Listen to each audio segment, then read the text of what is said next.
যদি আপনি চান যে আপনার হাজবেন্ড আপনাকে আজীবন ভালোবাসুক, যদি আপনি চান আপনার হাজবেন্ড আজীবন আপনার প্রতি আসক্ত হয়ে থাকুক, আমি আপনাকে 5টা পয়েন্ট বলছি। এই 5টা পয়েন্টে স্বামীকে কখনো লাঞ্ছিত করবেন না, কখনো আঘাত করবেন না, কখনো কটাক্ষ করে কথা বলবেন না। এই বাজে শব্দ, এই বাজে বিষয় স্বামীর সামনে কখনো মেনশন করবেন না। যদি আপনি আমার দাও এই 5টা টিপস অ্যাপ্লাই করতে পারেন, আপনার সাংসারিক জীবনকে সুখী করে দিবে একজন, বলেন সবাই তিনি কে? 5টি বিষয়ে কথা বলার পূর্বে হাজবেন্ডের ব্যাপারে খুবই কেয়ারফুল।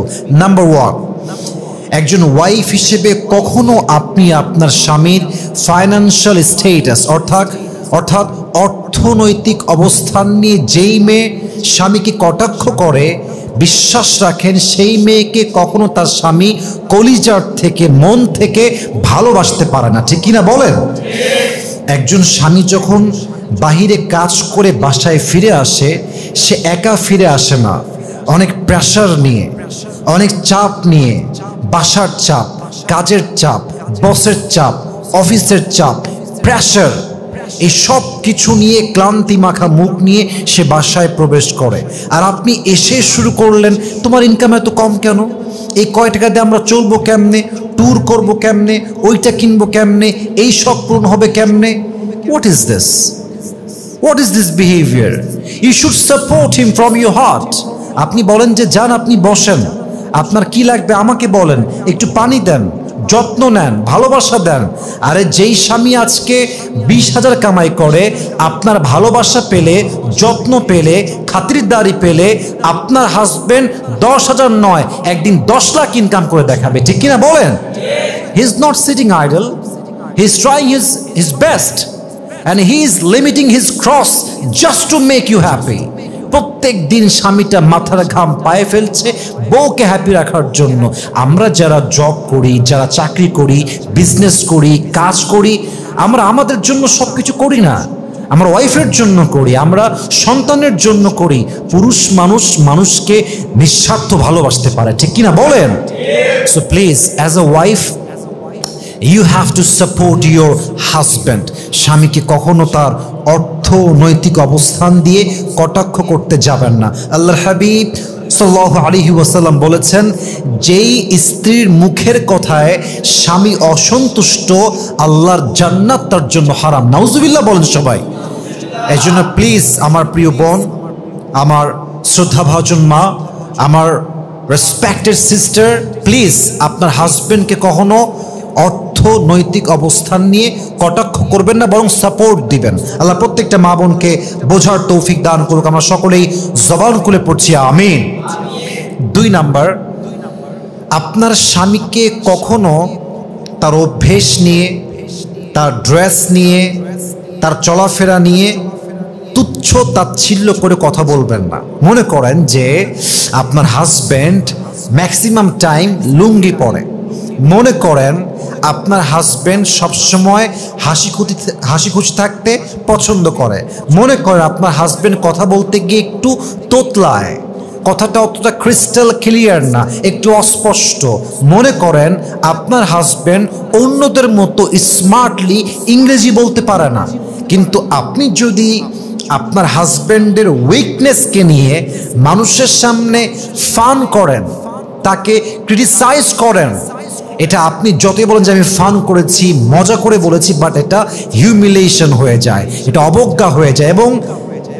এবং আমি একটা কথা বলছি প্রত্যেকটা মেয়েকে, এটা আপনারা কলিজায় লিখে নেবেন, একজন স্বামীকে পুরো পৃথিবীর মানুষ খারাপ বললেও স্বামী ভেঙে পড়ে না, কিন্তু একজন স্বামী ঠিক তখন ভেঙে পড়ে যখন তার বাড়ির বউ তাকে মিথ্যা অবাদ দিয়ে কথা বলে। ঠিক কিনা বলেন? পুরুষ মানুষ কখনো ভাঙে না, সহজে ভাঙে না, পুরুষের মনটা পাথরের মতো শক্ত হৃদয়।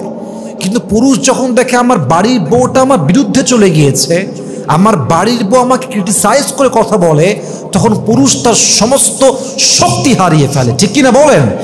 এই জন্য মেহেরবানি করে don't criticize your husband, love him as like you can love him in this way.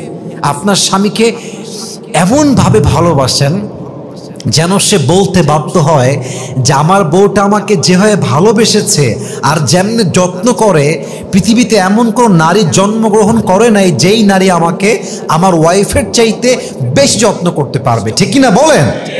আপনার স্বামীকে কোনো অবস্থানে কোনো বিষয়ে তুচ্ছ তাচ্ছিল্য করে কথা বলবেন না। আল্লাহ প্রত্যেকটা মা বোনকে বোঝার তৌফিক দান করুক। পরের সবাই আমিন। 3 number, respect the profession of your husband. অনেক মেয়ে বলে যে তুমি এই চাকরি করো, তুমি এই 2 টাকার ব্যবসা করো, তোমার এই সামান্য চাকরি। এই প্রফেশনকে সম্মান না করার জন্য অনেক পুরুষ ভেঙে যায়।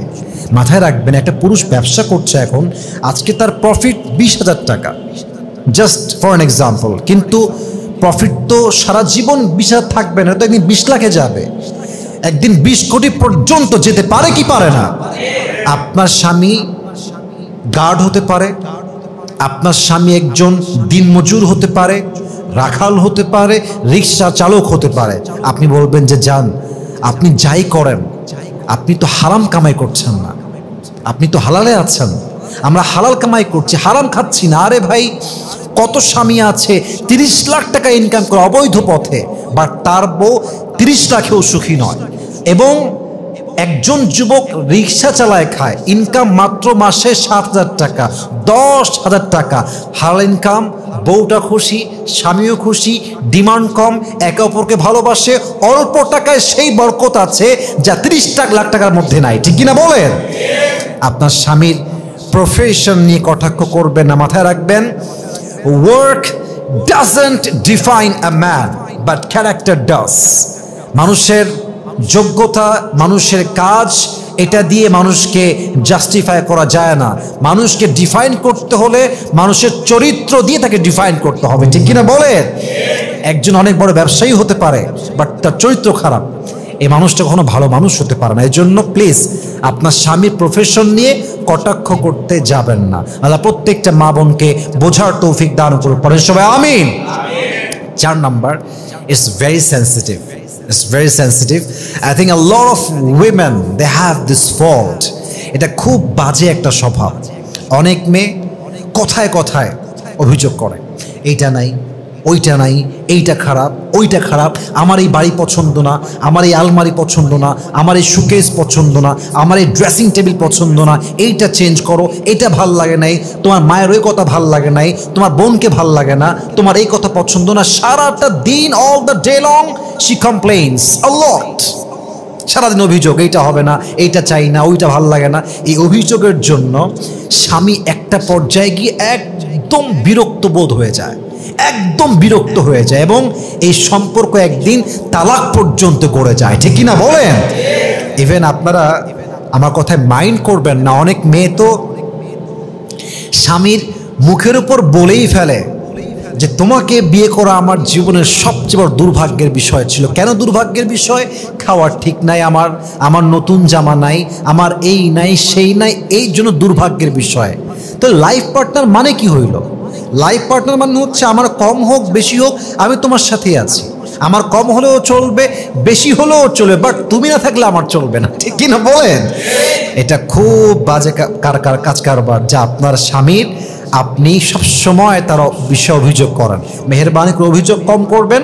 যার জীবন, আল্লাহ হাবিব বলেছেন, যেই মেয়ে, যেই মানুষ যত শুকরগুজার, যার জীবন অভিযোগ যত কম, তার জীবনটা তত বেশি শান্তিপূর্ণ। সুবহানাল্লাহ পড়ে সবাই। So please don't complain. 4 number, অভিযোগ করতে যাবেন না স্বামীর ব্যাপারে। 5 নাম্বার কথা বলে শেষ করতে চাই, অবশ্যই খেয়াল রাখবেন, যে কোনো মিস্টেক আপনার স্বামীর হতে পারে, আপনার হতে পারে, কিন্তু চাপাই দিবেন না। দোষ চাপায় দেয়, বলে যে এই সব কিছুর পেছনে একমাত্র তুমি দায়ী। আজকে আমাদের একটা কার নাই, তুমি দায়ী। আজকে একটা শহরে জমি নাই, একমাত্র তুমি দায়ী। আজকে আমার ছেলে খারাপ হয়ে গিয়েছে, তুমি দায়ী। What is this? স্বামীকে আপনি দোষারোপ করে কি লাভ পাবেন? ভাগাভাগি করে নেন, যে সমস্যা তোমারও আছে আমারও আছে, আমাদের সলভ করা উচিত। মাথায় রাখবেন যে ভালোবাসার ভিতরে সব কিছু 2 জন মিলে সলভ করতে হয়, একতরফা দিয়ে সব কিছু হয় না, একতরফা দিয়ে সব কিছু সমাধান আসে না। উভয় পক্ষকে সেম লেভেলে এফোর্ট দিতে হবে, সমাধানে আসতে হবে। যদি এফোর্ট দুইজন মিলে দেয়, বিশ্বাস রাখেন মৃত্যু পর্যন্ত এর সম্পর্ক ভাঙতেই পারে না, ঠিক কিনা বলেন? এজন্য একতরফা কখনো স্বামীকে দোষ চাপাই দিবেন না, ভাগাভাগি করে নেন। দোষ যত চাওয়াবেন স্বামী ভালোবাসা তত কমতে থাকবে। আল্লাহ আমাদের প্রত্যেকটা মা বোনকে এই 5টা বাজে গুণ থেকে, 5টা বাজে বিষয় থেকে হেফাজত করুক। আমরা সকলেই মন খুলে পড়ছি আমিন। আল্লাহ প্রত্যেকটা ঘরে ঘরে স্বামী স্ত্রীর মাঝে একটা সুন্দর বন্ধন তৈরি করে দিই, সকলে পড়া আমিন।